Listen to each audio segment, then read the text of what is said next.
Assalamualaikum warahmatullahi wabarakatuh. Selamat datang teman-teman. Selamat berjumpa kembali di channel The Legend Programmer. Selamat berjumpa juga ke adik-adik semua dengan Om Legend di sini ya.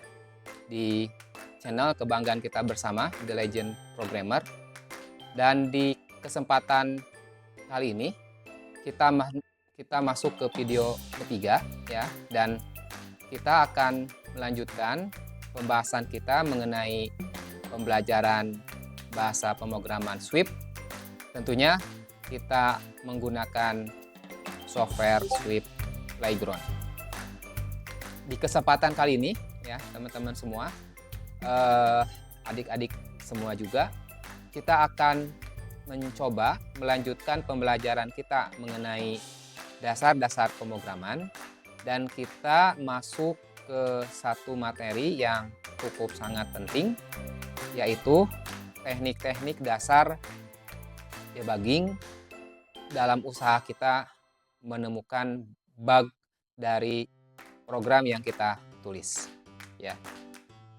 Oleh karena itu, untuk mempercepat waktu, kita langsung saja ya adik-adik semua buka aplikasinya dari si Swift Playground. Kita buka dulu seperti ini, lalu kita masuk ke modul pembelajaran pertama yang kemarin kita telah masuk ke tugas kedua. Oke, aplikasinya sudah masuk dan kita seperti dijanjikan masuk ke pembelajaran ketiga. Nah, pertama ya adik-adik semua, kita seperti yang kemarin dijelaskan, kita harus mencari tahu dahulu tujuan atau goal dari pembelajaran task ketiga ini.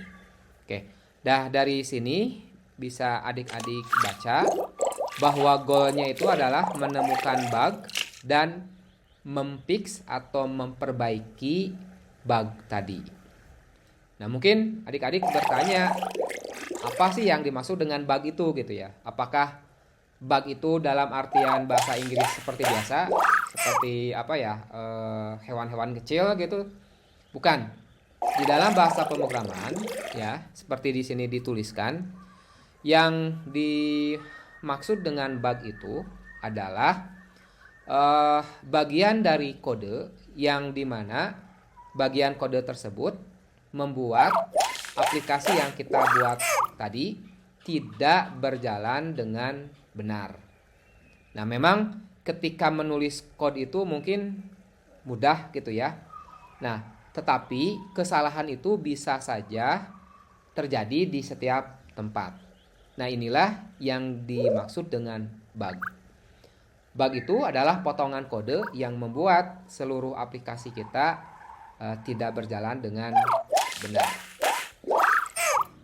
Tenang. Ini si byte-nya sudah tidak sabar ya adik-adik, pingin bergerak gitu. Oke. Nah, proses mencari bug tadi itu disebut dengan debugging proses atau disebut dengan usaha kita mencari bug tadi. Jadi kita mengenal dua kata lagi ya yang penting dalam pemrograman. Satu, bug ya, kode yang tidak benar. Kedua adalah debugging, proses mencari bugnya tadi. Nah, apabila kita telah menemukan lokasi dari bugnya, maka kita selanjutnya adalah masuk ke proses perbaikan atau istilah kerennya dalam pemrograman itu fixing dari bug tadi. Nah, ini adalah 3 proses yang harus dijalankan di dalam pemrograman apabila kita mendapatkan program yang kita jalankan itu tidak benar sesuai dengan ekspektasi. Ketiga-tiganya sangat penting ya prosesnya. Tetapi yang paling penting dan sebenarnya paling susah adalah ketika debuggingnya. Dan ini memiliki teknik-teknik dan cara pendekatan yang agak rumit dan teknik debugging yang lebih advance. Maaf, teknik pemrograman yang lebih advance. Nah, untuk si pemrograman sweep ini karena masih dasar, kita akan dibantu oleh si sweep playground supaya minimal adik-adik semua paham bagaimana melakukan debugging. Oke ya, itu teorinya. Kita mulai saja ya, adik-adik semua. Nah, di sini seperti adik-adik lihat sudah terdapat beberapa baris dari sintak kode bahasa sweep. Nah, tugas kita sekarang adalah mencari di manakah letak bugnya, karena yakin sesuai judulnya ini codingnya itu tidak sesuai dengan goal ya, tidak sesuai dengan tujuan atau tidak sesuai perintah. Nah, tugas kita adalah mencari di mana letak kesalahannya atau di mana letak bugnya. Nah, paling mudah, cara termudah pertama adalah kita harus menjalankan terlebih dahulu kode tadi. Kita lihat apakah sudah sesuai dengan goal atau enggak. Nah, kalau kita lihat goalnya itu kan dari sini adalah si karakter byte ini dia harus maju ke depan sebanyak berapa langkah? 1, 2 ya, lalu berbelok ke kiri, lalu melangkah 1 langkah lagi.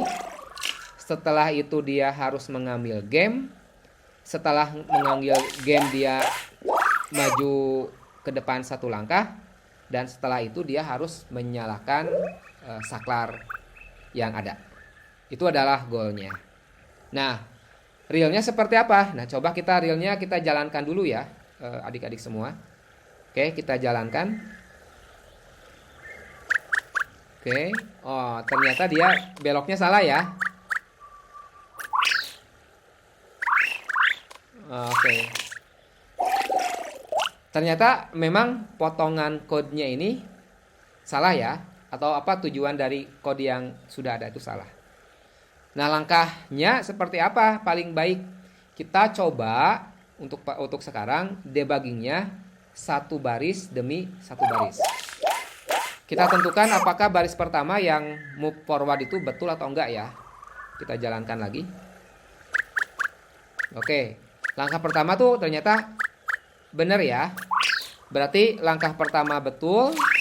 Lalu kita cek langkah kedua, sintak baris kedua, apakah betul atau enggak. Oh, ternyata enggak. Baris kedua itu dia harus tetap melangkah 1 langkah ke depan. Berarti kita harus tambahkan 1 perintah move forward ke depan ya.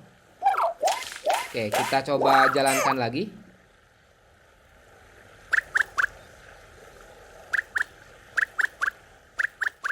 Oh, oke. Sekarang dia sudah benar ya, melangkah 2 langkah ke depan lalu belok kiri. Nah, tetapi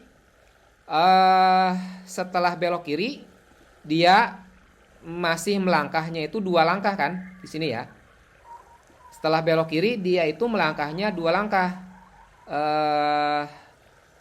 berada di tempat si tombolnya. Harusnya apa? Harusnya dia dari belok kiri itu 1 langkah ke depan kan, lalu mengambil game. Nah, berarti kita move forwardnya hapus 1 ya, seperti itu. Lalu ada collect game. Kita coba lagi ya.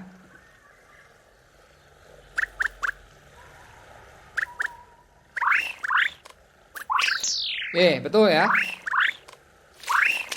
Nah, ternyata kode kita sekarang menjadi benar.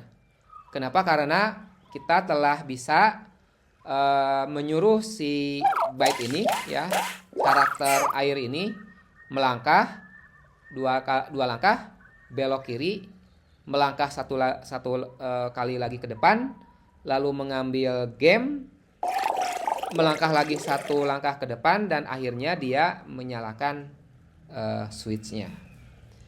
Jadi itu adik-adik semua ya, proses teknik debugging ya. Jadi adik-adik harus tahu bagaimana cara debugging. Nah, yang paling mudah yang tadi dijelaskan untuk sekarang adalah adik-adik semua mengecek baris demi baris kodenya. Apakah sudah benar atau belum. Nah, teknik nanti yang lebih advance di real pemrograman, kadang kita tidak cukup waktu untuk mengecek baris demi baris. Kita harus memiliki teknik debugging nanti yang akan dijelaskan di kemudian hari, dan terkadang kita juga harus menuliskan log atau keterangan value yang ada di setiap baris tersebut. Nah, itu sekali lagi itu teknik nanti ke depannya ya, teknik yang lebih advance. Tetapi untuk sekarang adik-adik cukup bisa menemukan bug, cukup bisa memperbaikinya. Oke, adik-adik seperti itu ya. Jangan lupa sekarang sudah bisa, tetapi adik-adik lanjutkan kembali dan coba kodenya diacak ya, bereksperimen. Lalu dari kode yang sudah diacak tersebut, dia akan melakukan perintah yang salah. Coba adik-adik temukan letak kesalahan atau bugnya di mana dan perbaiki, lalu jalankan kembali. Sekian ya adik-adik semua, episode ketiga dari Swift Playground. Selamat berjumpa kembali di next video yang keempat. Assalamualaikum warahmatullahi wabarakatuh. Bye-bye.